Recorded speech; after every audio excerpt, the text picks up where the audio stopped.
greatest city on earth did not fall in battle. No walls were breached, no final stand. It opened the gates. From the inside, in 539 BC, a Persian army stood outside Babylon, 200,000 people inside, and almost no one chose to fight. Empires don't collapse in one night. They collapse when people stop defending them. Why did no one choose to defend it? To understand that night, you have to understand what Babylon survived.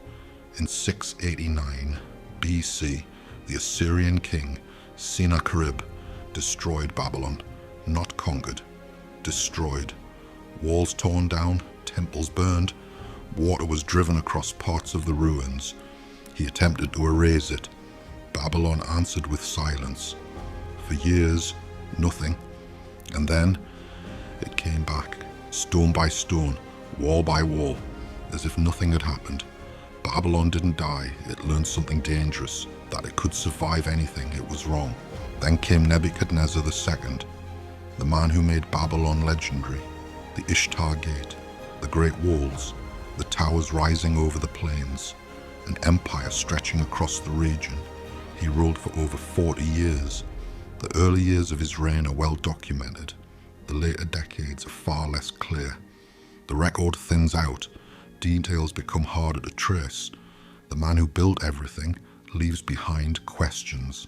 And that matters, because systems rarely fail at their peak.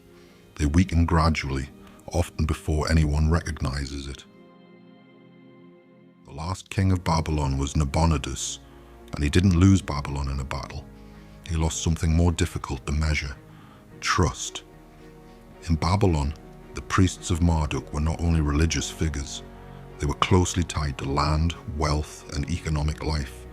They were part of the structure that supported the city. Disturb them, and the structure begins to shift.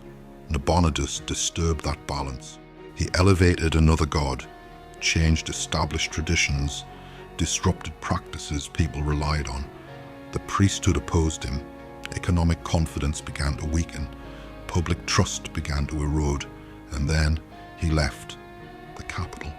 For years, a king absent from his own city. And something changed.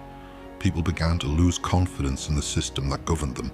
And when that happens, the collapse may already be underway. His name was Cyrus, and he understood something others did not. You don't need to destroy a city in order if it no longer believes in itself. Babylon was divided. Its priesthood was dissatisfied. Its elites sought stability. Its system was under strain. Cyrus did not need to break Babylon. He advanced into a system that was already weakening. On October 12th, 539 BC, Babylon fell to Persian forces with little recorded resistance. 17 days later, Cyrus entered the city, not as a destroyer, but as a ruler, presented as legitimate, accepted, or at least not opposed. Later traditions describe dramatic details. Some suggest the city was caught unprepared. Others suggest internal actors may have facilitated entry, but the earliest records are simpler. Babylon did not strongly resist. He did not simply defeat Babylon. He took control of a system that had already weakened. After taking Babylon, Cyrus issued a declaration, recorded on a clay cylinder. He presented himself as a restorer. Temples restored, order re-established. Some displaced peoples were allowed to return. The cylinder still exists in the British Museum. Some have described it as an early expression of human rights. Others say it is a political document. It is likely both. Power does not only take control, it explains itself. And when that explanation is accepted, power becomes stable. He left behind not only authority, but legitimacy. 200 years later, Babylon still stood, changed, but not gone. And then came Alexander. He entered the city and made a decision few expected. He chose Babylon. For the first time in generations, the city appeared to have a future again. Reconstruction efforts began. Momentum returned. It might have become a center of power once more. And then, in June 323 BC, Alexander died. At the age of 32, the plan stopped, the momentum faded. Not destruction, but absence.